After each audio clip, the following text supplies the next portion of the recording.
What's going on, family? We're back again. So as you can see, the ground behind me is where we're pretty much gonna have our harvest, gonna grow our plants and try to cultivate the land.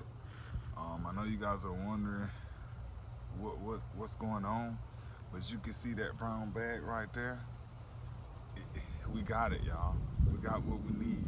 And so one of my mentors took me to the feed store and we kind of discussed a few things, and we're gonna actually plant some seeds that we think will harvest in this particular area.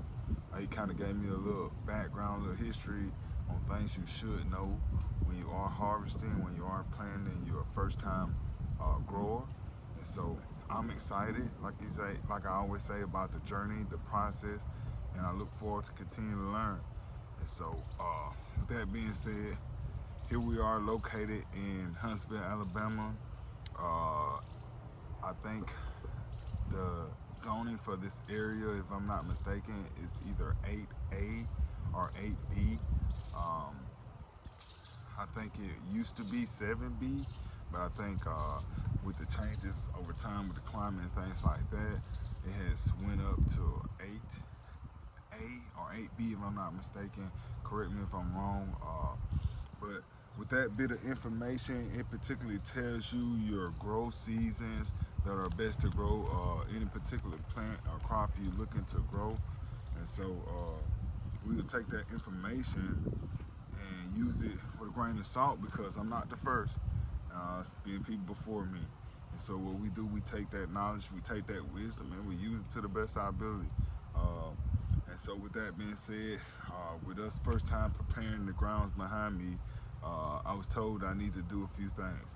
And so I guess we're gonna go in that trick bag and kind of get started on some of the things that need to take place in order to have a successful growth. And so, okay, so we got lime.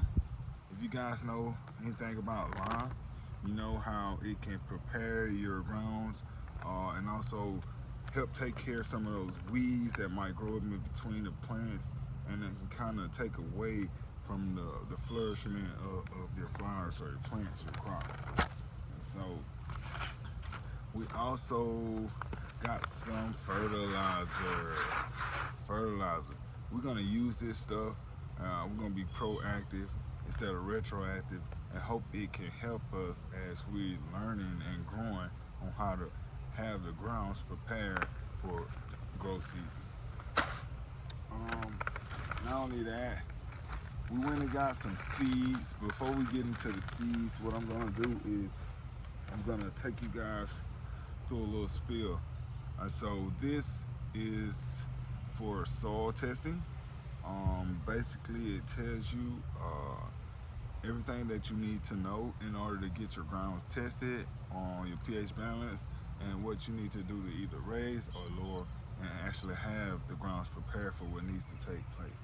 And so what we're gonna do is I'm gonna take a couple samples. Let's talk about the seeds. Here I have 7 top. Also got some purple turnip. I also have some mustard seeds, some Florida broadleaf mustard seeds. And I got one more in here. I have some collards, some Georgia Southern collards. And so we're gonna use that stuff, and I'm gonna go ahead and try my best to do everything that I've learned, you know, and make this successful. I pretty much went to Madison County, the co-op. That's where I grabbed all my surplus from, my materials. I'm gonna be working with them. I met some nice people up there today, and so it didn't cost me nothing but 20 bucks. And so I'm gonna go ahead and get everything started, and I'll let you guys watch me as we prepare.